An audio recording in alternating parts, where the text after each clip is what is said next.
Kembali di berita utama, saudara, usai banjir bandang dan longsor, akses ke Kabupaten Gayo Luas masih terisolasi. Relawan yang akan salurkan bantuan harus menembus satu jalur ekstrim untuk sampai ke Gayo Luas. Saya berada di Melabu, Kabupaten Aceh Barat. Hari ini saya akan melanjutkan perjalanan ke Kabupaten Gayo Luas dengan menumpangi mobil relawan yang akan menyalurkan bantuan kepada korban banjir. Pagi hari saya bersama relawan Rahmat Maulizar memulai perjalanan untuk mengirimkan bantuan pada korban banjir di Gayo Luas. Menuju Gayo Luas, kami harus melewati jalur Babah Road yang hingga kini masih terputus. Bantuan sumbangan dari masyarakat yang kita salurkan ke Gayo Luas. Di sana terdampak bencana alam.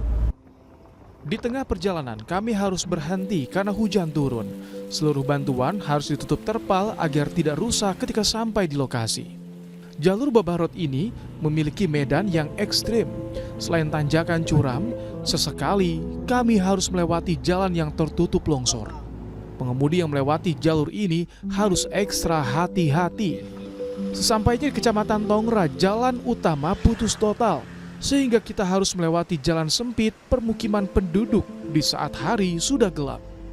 Meskipun waktu menunjukkan pukul 2 dini hari, kami tak menghentikan perjalanan. Di pagi hari, kami akhirnya tiba di tujuan. Rumah-rumah yang rusak tertimpa material pasca banjir menjadi pemandangan pertama yang tersaji. Sedih melihat pemandangan ini. Tak kuasa menahan tangis hingga akhirnya kami bertemu warga yang sudah belasan hari ini terisolasi. Warga Gayo Luas memang masih terisolasi. Untuk hanya keluar dari area mereka saja harus bertaruh nyawa. Mereka harus menyeberangi sungai mengandalkan tali seadanya karena jembatan penghubung desa putus. Raja Umar, Kompas TV, Gayo Luas, Aceh. Di tengah kondisi penuh keterbatasan, tak menjadi penghalang bagi seorang bidan di Agam untuk menyelamatkan nyawa para korban bencana. Akibat kegigihan mereka, setidaknya ada 50 korban banjir bisa diselamatkan. Warga bantu warga. Inilah yang dilakukan Yufetri, seorang bidan di Kabupaten Agam, Sumatera Barat. Dengan kemampuan medis yang dimilikinya, Yufetri berupaya membantu menyelamatkan para korban terjangan banjir bandang. Bersama apoteker, perawat gigi, dan petugas kebersihan Puskesmas Koto Alam, Yufetri berjuang membantu mengobati para korban di tengah kondisi sulit. Tak ada aliran listrik dan pasokan air bersih. Ia bahkan harus mencari lokasi untuk mendapatkan sinyal demi bisa berkoordinasi dengan dokter sebelum melakukan tindakan medis terhadap para korban.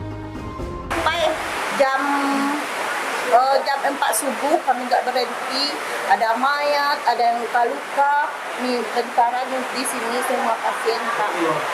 Sampai ke depan, juga mayat ke depan. Nah, semuanya malam itu Pak, lampu mati, semuanya. Teman-teman juga nggak bisa ke sini Pak. Kami minta tolong, kata teman Pak yang satu lagi nggak sanggup, ini katanya. Berdoa aja teteh kata Pak, supaya kita kuat, kita sanggup menolong pasien. Distribusi obat telah dilaksanakan. Perjuangan menyelamatkan para korban bencana banjir dan longsor juga dilakukan tim medis dari Kodam Iskandar Muda, Unsia. Akses jalan yang terputus membuat tim medis harus berjibaku menyeberangi sungai menggunakan perahu untuk menuju desa yang terisolasi. Perjuangan dilakukan demi memberikan pertolongan medis untuk para korban, sekaligus menyalurkan bantuan sembako. Ada 2 tim tadi, sebagian menyeberang ke Kampung Pasir karena tidak bisa diakses melalui jalan akses biasa, jembatan putus. Jadi tadi kami menyeberang dengan perahu dibantu oleh Badan Penanggulangan Bencana.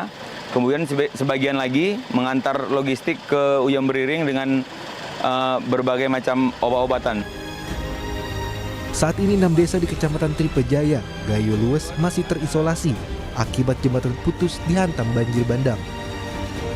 Untuk keluar desa, warga harus menggunakan perahu rakit atau jembatan tali darurat yang dibuat warga secara swadaya. Tim Liputan, Kompas TV.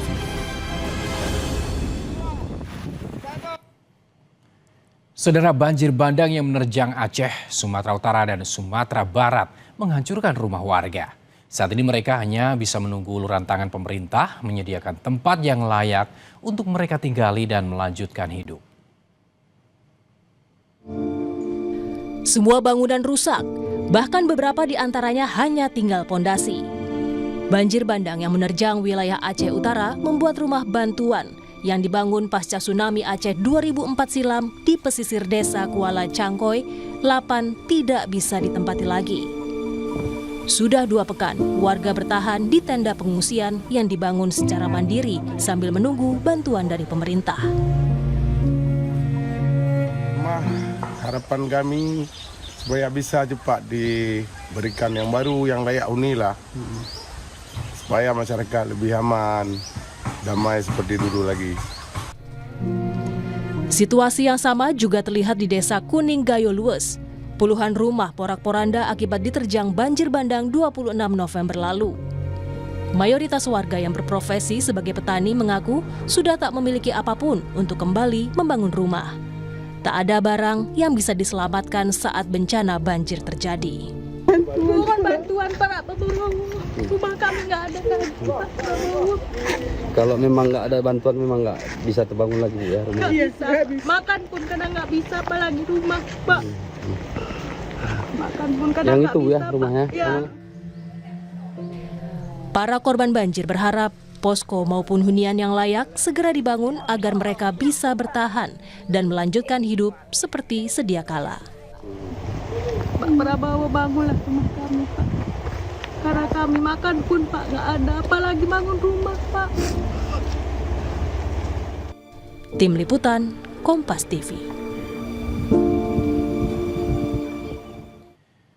2 pekan usai bencana banjir dan longsor, puing-puing dan tumpukan kayu di Kabupaten Pidi Jaya Aceh mulai dibersihkan. Pembersihan dan distribusi bantuan untuk warga melibatkan 4 ekor gajah terlatih.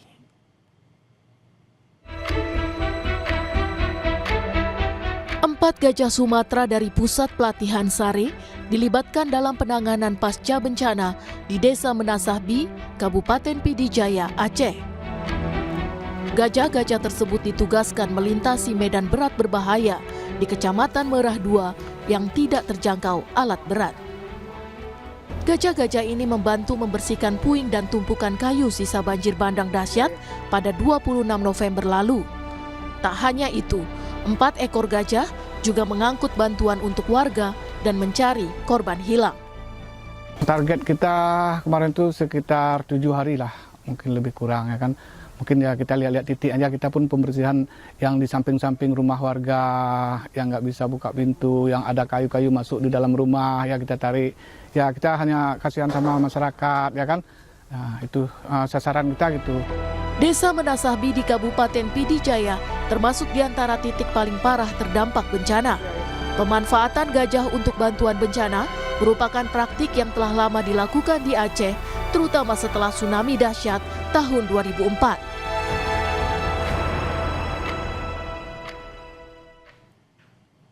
Saudara, polisi menggerebek sarang narkoba di Jalan Brigjen Katamso, Medan. Sejumlah orang yang ada di lokasi panik hingga nekat menceburkan diri ke sungai.